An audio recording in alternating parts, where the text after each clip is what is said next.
A coffee cup shattered against the polished marble counter.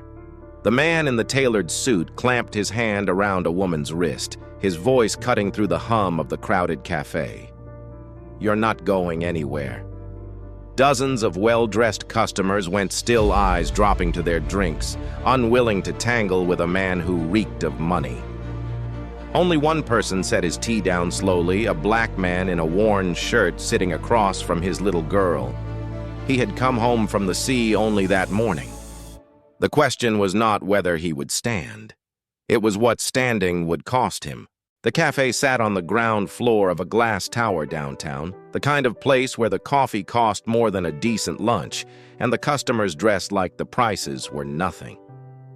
Elijah Hayes did not belong to that world, and he knew it the moment he walked in. He felt the quick sweep of glances that landed on his faded green shirt, his cargo pants, the old military rucksack slung over one shoulder, and then slid away as though he were a smudge on an otherwise clean window. He was used to it. He had learned a long time ago not to shrink under it. He found a small table near the window and set the rucksack down at his feet. Across from him, Lily climbed into her chair with the ceremony of a girl who had picked out her own outfit that morning and was proud of it. The yellow dress was a little bright for the room, and Elijah thought it was the best thing in the place. "You want the hot chocolate?" he asked her. "The one with the whipped cream on top?" She nodded hard enough that her braids swung. 8 years old, and she still ordered like every choice was the biggest decision of her life. He loved that about her. He had missed it more than he had let himself admit during the long months at sea, when a photograph taped inside a locker was the closest thing he had to this. They had one afternoon. That was the shape of it, and they both knew it without saying so. He was due back at the base in the morning, and after that, the calendar turned into the kind of blank he had stopped trying to explain to her. So he had promised her a real afternoon out, just the two of them somewhere fancy, and she had chosen this place from a picture she'd seen online. "Miss Carey says I'm reading 2 grades up," Lily told him, folding her hands on the table. "She wrote it on my paper. 2 grades up." He whistled low and she beamed. "Your grandmother tell you that yet she's gonna brag to the whole street."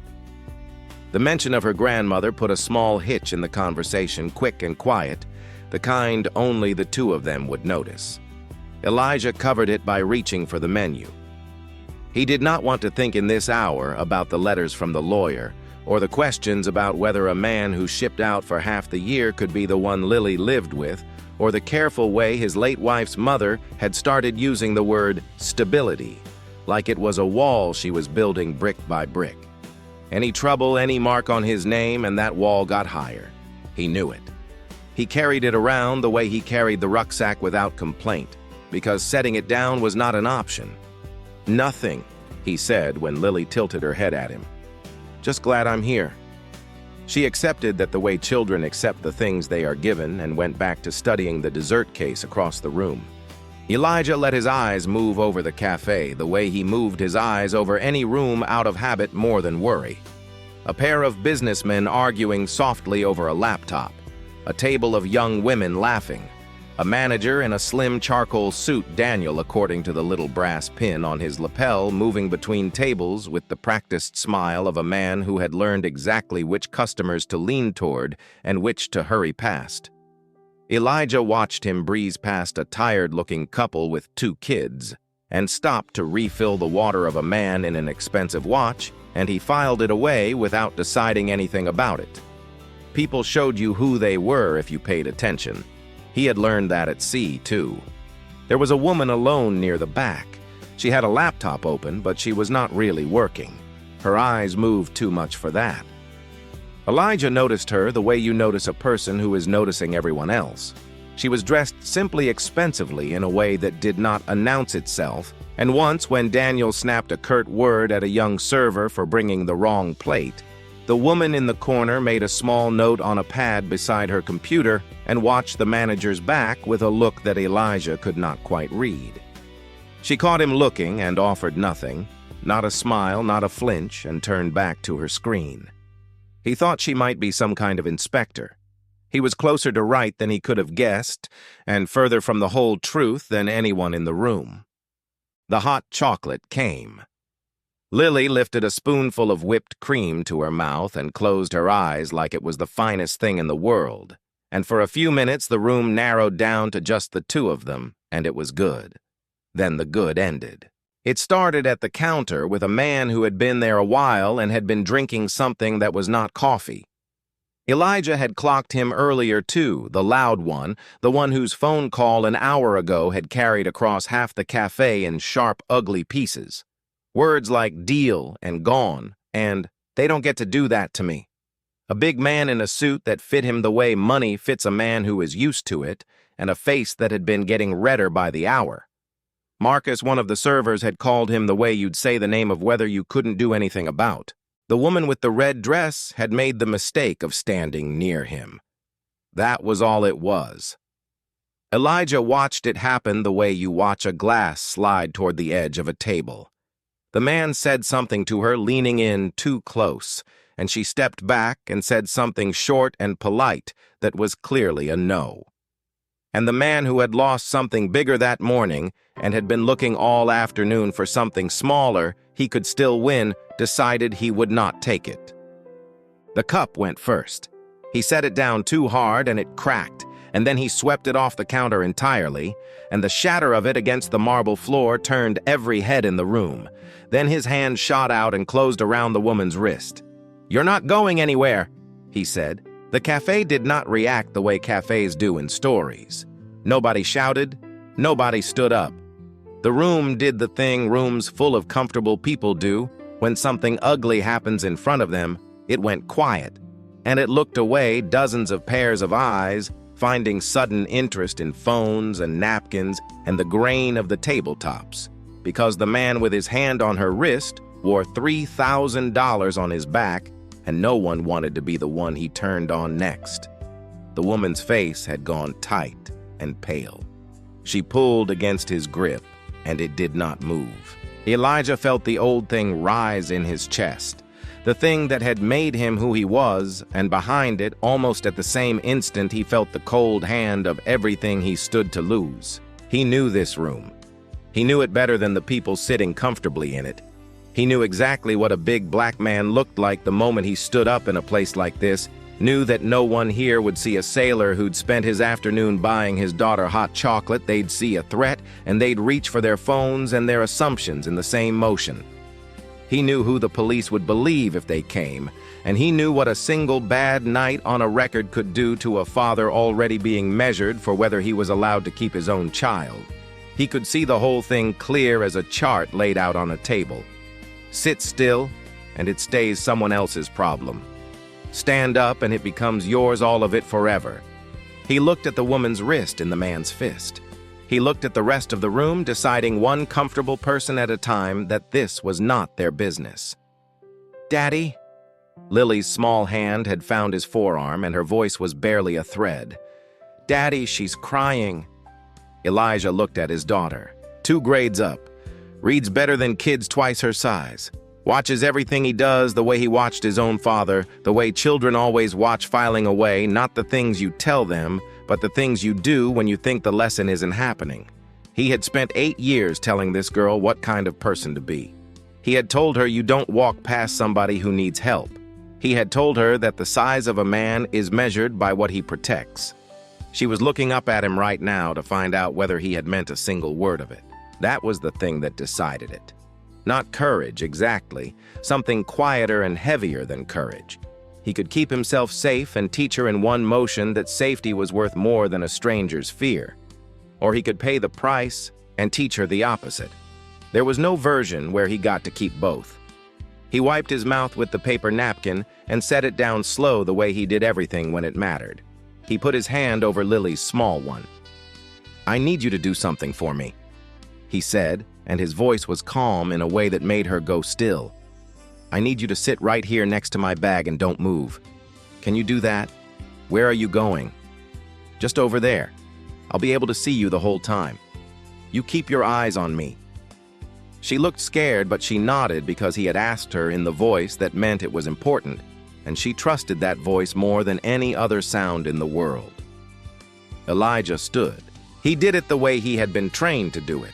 Unhurried hands, loose and open and visible, taking up no more space than he had to, because he had learned in 100 rooms that the way a man like him rose from a chair was itself a kind of language, and he needed this room to read it right. Chairs scraped somewhere behind him.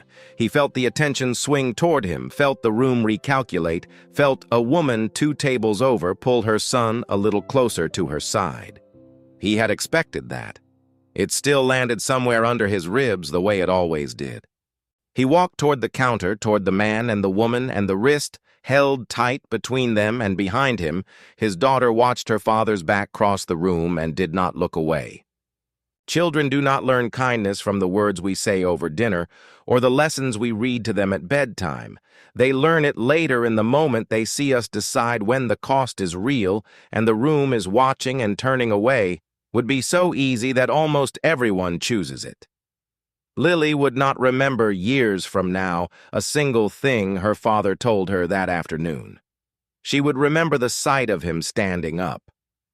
Sometimes the first true lesson a child ever gets about courage is nothing more than the shape of a parent's back as he refuses to turn it. He crossed the last few feet of tile and stopped a body's length from the counter close enough to be heard far enough that no one could call it looming. The woman in the red dress was still pulling against the grip on her wrist, and Elijah kept his eyes on the man, not on her, because a frightened woman did not need one more stranger staring at her. "Let go of her wrist," he said. His voice came out level and low, the voice he used when he needed a nervous room to believe he was the calmest thing in it. "Right now." The man turned. He did not let go. He looked at Elijah the way a man looks at a bill he has no intention of paying, and something in his face shifted from anger to a kind of amused contempt as he took in the faded shirt, the worn rucksack still visible across the room. The whole picture of a person he had already decided did not matter. "You've got to be kidding me," the man said. He looked Elijah up and down a second time slower, making a show of it for whoever was watching. "This isn't your kind of place, friend. Go find wherever it is you belong." He never said the word. He did not have to. It was all there in the way his eyes measured the clothes and the skin and did the arithmetic in the easy certainty that a man dressed like Elijah could be dismissed like a waiter spoken to like a thing. That was the shape prejudice usually took in rooms like this one, not a slur shouted across the floor, but a quiet, total assumption about who a person was delivered so casually, the man saying it would have been genuinely surprised to be called cruel. Behind Elijah, phones came up. He heard it more than saw it, the small rustle of a dozen people deciding to record, and he knew without turning that the lenses were pointed at him. Not at the man with his hand around a woman's wrist. At the large stranger who had risen from his chair. A woman near the window murmured something to her companion and drew her boy against her hip. Nobody moved toward the counter. Nobody moved toward Elijah except with their cameras. "I'm not your friend," Elijah said, "and I'm not asking again. Take your hand off her." For a moment, something flickered behind the man's eyes, the animal recognition that the person in front of him was not afraid, and did not move like someone who could be made afraid. It was gone as fast as it came, buried under liquor and wounded pride. His grip tightened instead of loosening. The woman made a small sound. That was when the manager arrived. Daniel came fast across the floor, the charcoal suit and the practiced smile, and for 1/2 second, Elijah let himself hope the man had come to fix it. He had not. Daniel placed himself between Elijah and the counter, angled his shoulders toward the man in the suit, and when he spoke to that man, his voice was soft as a napkin. "Mr. Vance, is everything all right over here? Can I get you anything?" Then he turned to Elijah, and the voice changed. Not the words. Daniel was too careful for words that could be quoted back to him, but the temperature of it, the hard, flat courtesy people use on someone they have already filed under problem. "Sir, I'm going to need you to step back and return to your table. We don't want any trouble here." Trouble. The word landed exactly where it was aimed. Elijah looked at the manager and understood the whole machine of the place in a single breath. There was a man gripping a woman hard enough to bruise, and there was a man asking him to let go, and the manager had looked at the two of them and instantly known which one was the customer worth protecting and which one was the disturbance. Vance had spent money here, would spend more was a name Daniel said with a little bow in it. Elijah was a stranger in a worn shirt. That was the entire calculation, and it had taken the manager less than a second to run it. "He's got his hand on her," Elijah said, keeping his voice even, nodding toward the counter without stepping toward it. "She said no. Ask her. Ask her what she wants." Daniel did not ask her. He did not so much as glance at the woman in the red dress. "I'm asking you to return to your seat or I'll have you removed." Near the back of the room, the woman with the laptop had gone very still. She had closed the computer at some point without anyone noticing, and she was watching the manager's back, with the same unreadable look she'd worn when he snapped at the server, except deeper now and colder. Her hand rested flat on the table beside the little notepad. She shifted forward an inch in her chair as though she meant to rise, and then she settled back and let her hand stay where it was, and kept watching.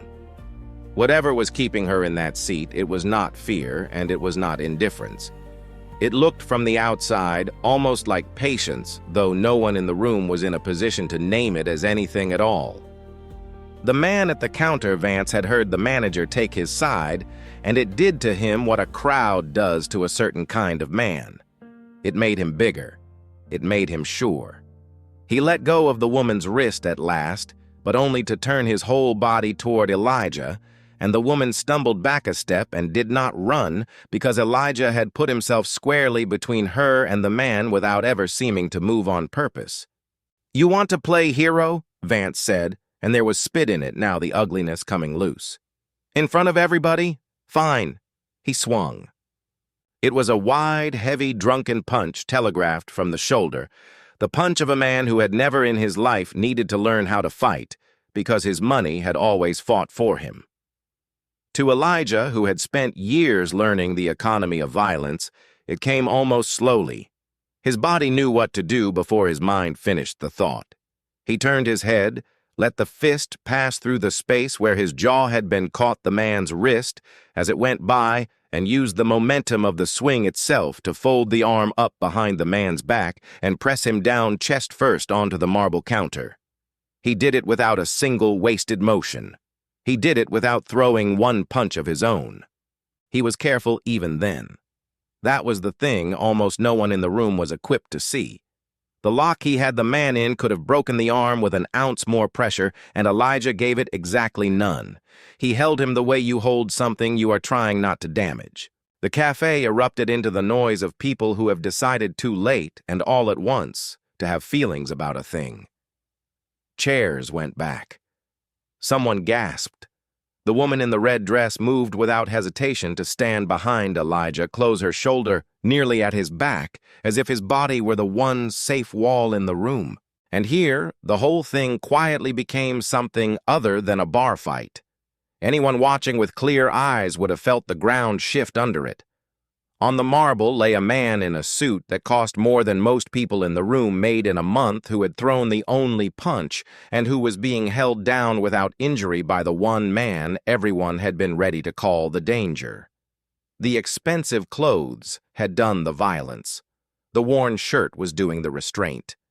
It was a lesson in how little the outside of a person tells you about the inside, delivered in the space of 3 seconds to a room that had spent the whole afternoon reading Elijah exactly wrong, and the cruelest part, the part Elijah felt even as he held the man still, was that his control would not save him. In this room, the fact that he had won so cleanly was precisely the thing they would use to prove he was dangerous. Pinned against the counter, Vance did not go quiet. He went for the one weapon he had never once had taken from him. "You have no idea who I am," he said, cheek flat against the marble, and then he was laughing a wet, furious sound. "Daniel, my jacket pocket, my phone. Get it out and hold it to my ear. Do it now." The manager did not hesitate. He stepped in and drew the phone from the breast pocket of Vance's suit jacket, thumbed it awake, and pressed it to the side of the man's face where his cheek lay against the stone. Elijah watched it happen and did not stop it, because the alternative was wrenching the man off the counter to keep a phone from him, and that was not a thing he was going to do in front of his daughter. Vance's eyes found Elijah's over his own shoulder, bright with a triumph that had nothing to do with the position he was in.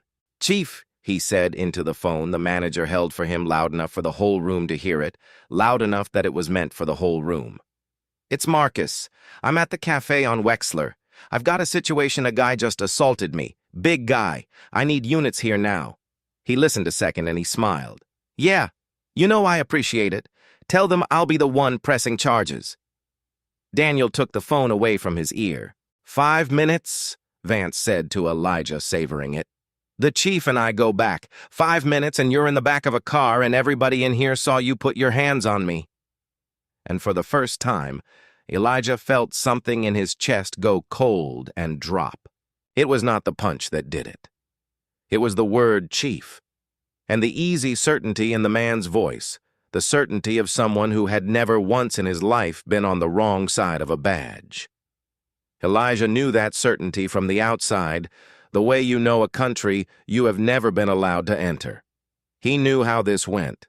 He knew that in about 5 minutes, a set of officers would walk through that glass door, and they would see a wealthy white man saying he'd been attacked, and a large black man standing over him, and a room full of phones that had been recording the wrong person the entire time, and every assumption in the building would harden into fact before anyone asked a single question.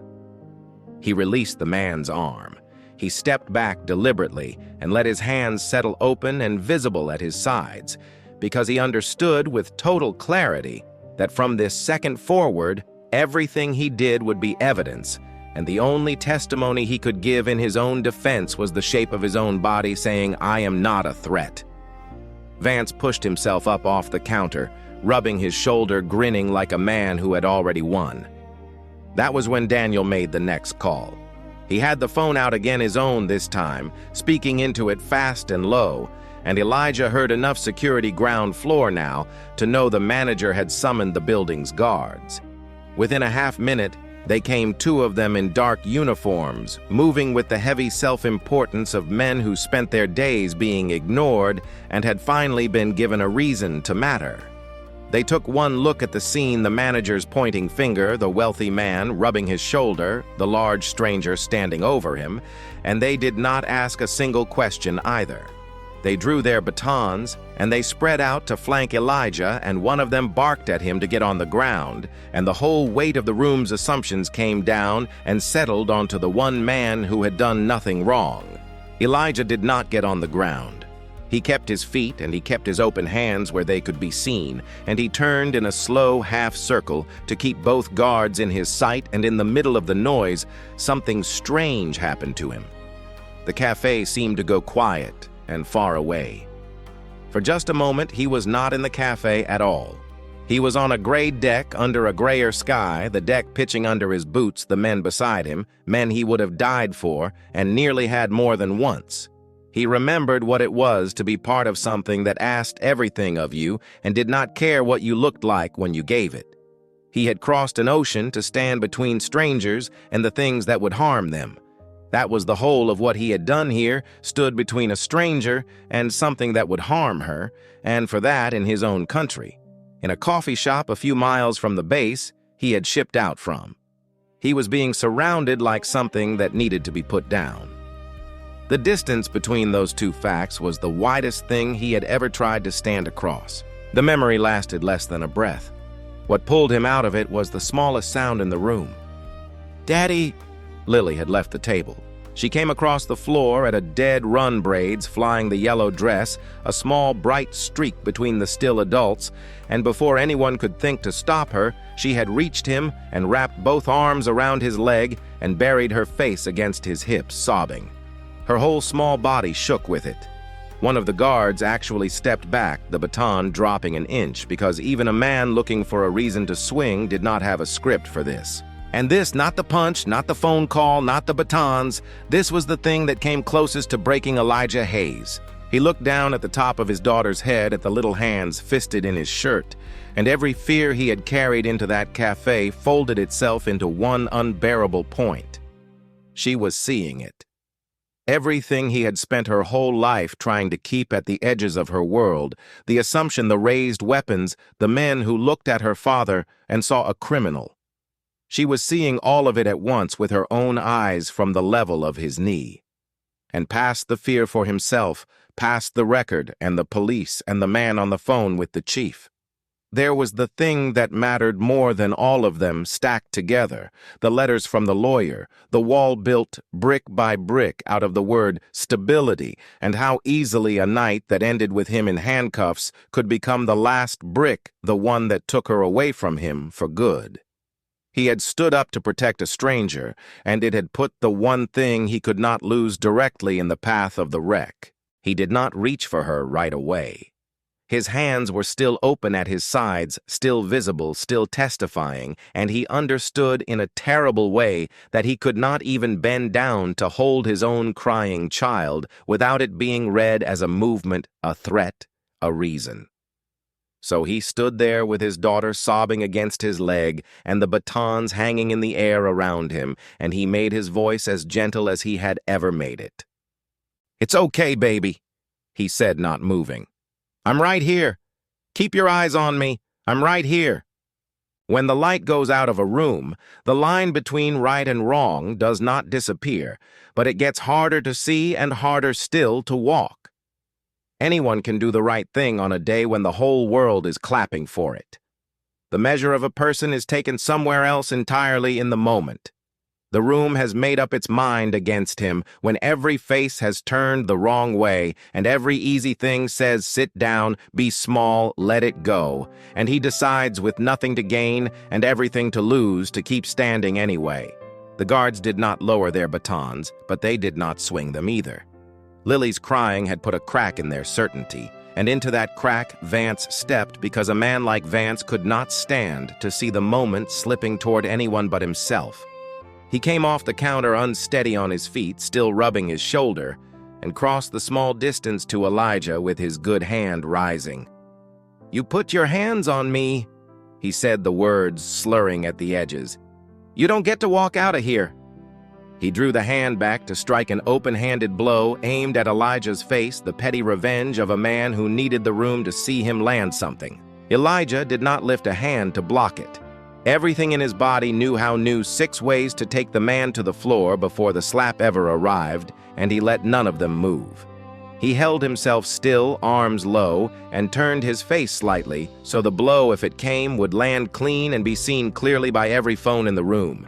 It was the hardest thing he did that whole afternoon, harder than crossing the floor, harder than holding the man down. He let himself be a target because a target was innocent and a fighter was not, and the only ground he had left to stand on was the truth of what he was. The slap did not land.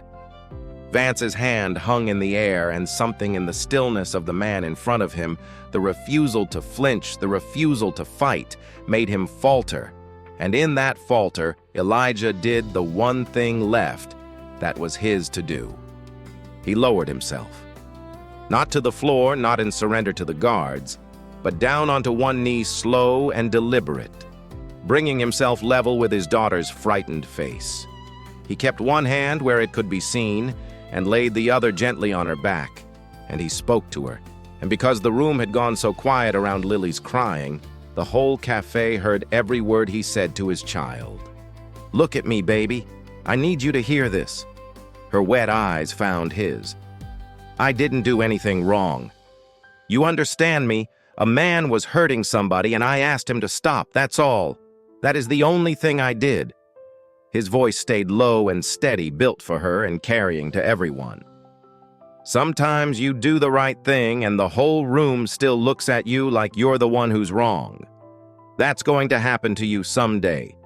And when it does, you stand where you're standing anyway. Being on the side of the right thing is never the wrong place to be. Not ever. Then he lifted his head, and he was not speaking to Lily anymore, though he had not raised his voice at all. He looked around the ring of phones still pointed at him, and he spoke to the lenses as much as to the guards. "Everything in this room is on camera," he said. "Every second of it. So before anybody puts cuffs on the man who stopped an assault instead of the man who started it, you all might want to think hard about what it is you've been recording." The words moved through the cafe like a change in the weather. It was quiet enough now that people could hear themselves think, and thinking was the last thing the room had done all afternoon. A young man near the window, who had been filming, lowered his phone, slowly staring at it then, at the marble counter, where Vance had thrown the only blow. A woman at a nearby table found her voice for the first time. "He's right," she said, not loudly, but into a silence that carried it. "That man swung first. I saw the whole thing. He grabbed that woman, and then he swung." Another voice joined her, an older man's. "I saw it too." One of the guards glanced at the other, and the certainty that had put the batons in the air began visibly to drain out of them. They did not lower the weapons yet, but they no longer looked entirely sure who they were supposed to point them at. Elijah had not won, but he had done what he could do with his own two hands. And his own steady voice, he had made the room hesitate, had made it look had turned the current a single degree back toward the truth. He had refused to let the outcome depend on anyone rescuing him. Whatever happened next, it would happen to a room that had at last been made to see. And it was into that hesitation, and not before it, that the woman in the red dress stepped forward. She had been standing just behind him this whole time, close at his back, and now she moved out from behind his shoulder and into the open center of the floor, and there was something different in the way she carried herself. The fear was gone from her face. What replaced it was not the look of a rescued woman at all. It was the look of someone who had seen exactly what she came to see and had seen enough. She did not reach for her purse first. She walked straight up to the manager and she said his name, "Daniel." He turned, and the professional smile started onto his face out of pure habit, before something in her expression killed it. "I've been sitting in that corner since 2 o'clock this afternoon," she said. "I've watched how you run this room. I watched you walk past a family with 2 tired children to refill a rich man's water. I watched you snap at your own server for a mistake that wasn't hers. And just now I watched you look at a man holding a woman by the wrist, and a man asking him to stop and decide the one worth protecting was the one with the more expensive suit." Daniel's smile was entirely gone now. "Ma'am, I don't know who you think you are, but..." She had already reached into her bag. What she took out was not large. It was a slim black card mat and heavy a small platinum emblem catching the light, and she held it up not for Daniel, but at an angle where the manager could read the name embossed across it. Whatever was printed there drained the color out of his face the way a plug pulled from a drain empties a sink. His mouth opened and produced nothing. "My name is Victoria Sterling," she said. "I am the chairman of Sterling Global Holdings."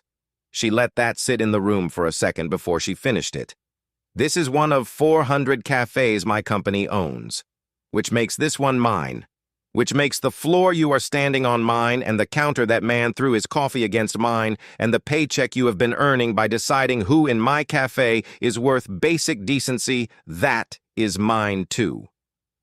The silence that followed was total.